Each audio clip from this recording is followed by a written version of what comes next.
प्रधानमंत्री मोदी सुंदर नर्सरी में आयोजित जहान खुसरो कार्यक्रम में शामिल हुए। उन्होंने रूमी फाउंडेशन मुजफ्फर अली और मीरा अली को शुभकामना दी, साथ ही देशवासियों को रमजान की मुबारकबाद भी दिया। प्रधानमंत्री ने कहा कि किसी भी देश की सभ्यता उसकी तहजीब को स्वर गीत संगीत से मिलती है, उसकी अभिव्यक्ति कला से होती है। आगे कहा कि भारत में सूफी परंपरा ने अपनी एक अलग पहचान बनाई। वाकई कुछ ऐसा ही है।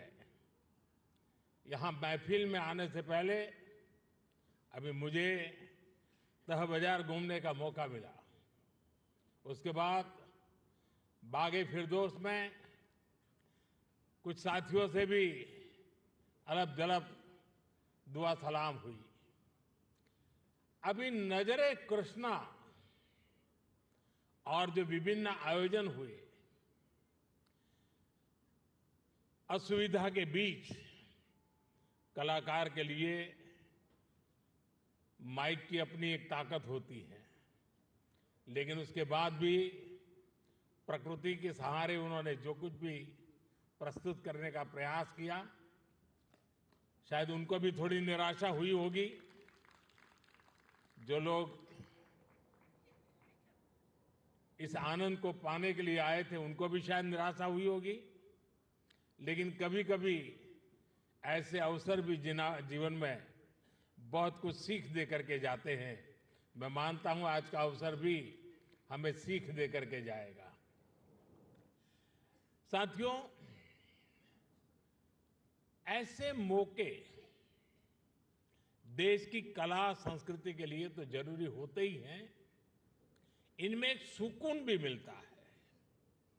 जहान खुसरो का ये सिलसिला अपने 25 साल भी पूरे कर रहा है। इन 25 वर्षों में इस आयोजन का लोगों के जहन में जगह बना लेना, ये अपने आप में इसकी सबसे बड़ी कामयाबी है। मैं डॉक्टर कर्ण सिंह जी, मित्र मुजफ्फर अली जी, बहन मीरा अली जी और अन्य सहयोगियों को इसके लिए बहुत बहुत बधाई देता हूं। जहान खुसरो का ये गुलदस्ता इसी तरह खिलता रहे, मैं इसके लिए रूमी फाउंडेशन को और आप सभी को बहुत बहुत शुभकामनाएं देता हूं। रमजान का मुबारक महीना भी शुरू होने वाला है। मैं आप सभी को और सभी देशवासियों को रमजान की भी मुबारकबाद देता हूं। आज मैं सुंदर नर्सरी आया हूं तो हिज हाइनेस प्रिंस करीम आगा खान को भी याद आना मुझे बहुत स्वाभाविक है। सुंदर नर्सरी को सजाने संवारने में उनका जो योगदान है वो लाखों कला प्रेमियों के लिए वरदान बन गया है। साथियों, गुजरात में सूफी परंपरा का बड़ा सेंटर सरखेज रोजा रहा है। वक्त के थपेड़ों में एक समय उसकी हालत काफी खराब हो गई थी।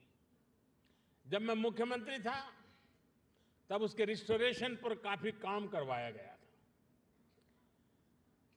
और बहुत कम लोगों को मालूम होगा, एक जमाना था जहां सरखेज रोजा में बड़ी धूमधाम के साथ कृष्णोत्सव मनाया जाता था और बहुत बड़ी मात्रा में मनाया जाता था। और आज भी यहां कृष्ण भक्ति के रंग में हम सब रंग गए थे। मैं सरखेज रोजा में होने वाले सालाना सूफी संगीत कार्यक्रम में शिरकत भी अवसरन किया करता था।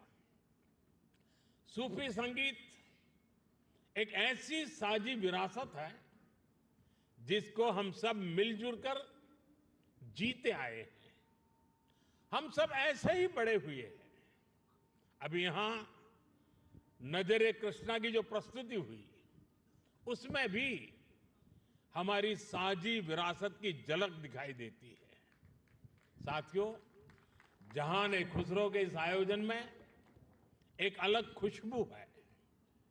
ये खुशबू हिंदुस्तान की मिट्टी की है। वो हिंदुस्तान जिसकी तुलना हजरत अमीर खुसरो ने जन्नत से की थी। हमारा हिंदुस्तान जन्नत का वो बगीचा है जहां तहजीब का हर रंग फला फूला है। यहां की मिट्टी के मिजाज में ही कुछ खास है। शायद इसलिए जब सूफी परंपरा हिंदुस्तान आई तो उसे भी लगा जैसे वो अपनी ही जमी से जुड़ गई हो। यहां बाबा फरीद की रूहानी बातों ने दिलों को सुकून दिया। हजरत निजामुद्दीन की महफिलों ने मोहब्बत के दिए जलाए। हजरत अमीर खुसरो की बोलियों ने नए मोती पिरोए और जो नतीजा निकला वो हजरत खुसरो के इन मशहूर पंक्तियों में व्यक्त हुआ। बन के पंछी भय बावरे, बन के पंछी भय बावरे, ऐसी बिन बजाई सांवरे, तार तार की तान निराली, जुम रही सब वन की डारी। भारत में सूफी परंपरा ने अपनी एक अलग पहचान बनाई। सूफी संतों ने खुद को महज मस्जिदों या खानकाहों तक सीमित नहीं रखा। उन्होंने पवित्र कुरान के हर्फ पढ़े तो वेदों के स्वर भी सुने।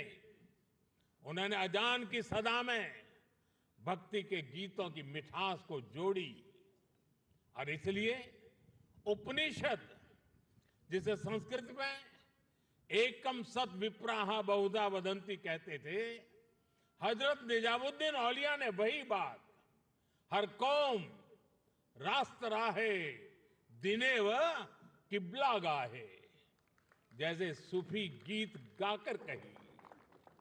अलग अलग भाषा, शैली और शब्द, लेकिन संदेश वही। मुझे खुशी है कि आज जहान खुसरो उसी परंपरा की एक आधुनिक पहचान बन गया है। साथियों, किसी भी देश की सभ्यता उसकी तहजीब को स्वर उसके गीत संगीत से मिलती है, उसकी अभिव्यक्ति कला से होती है।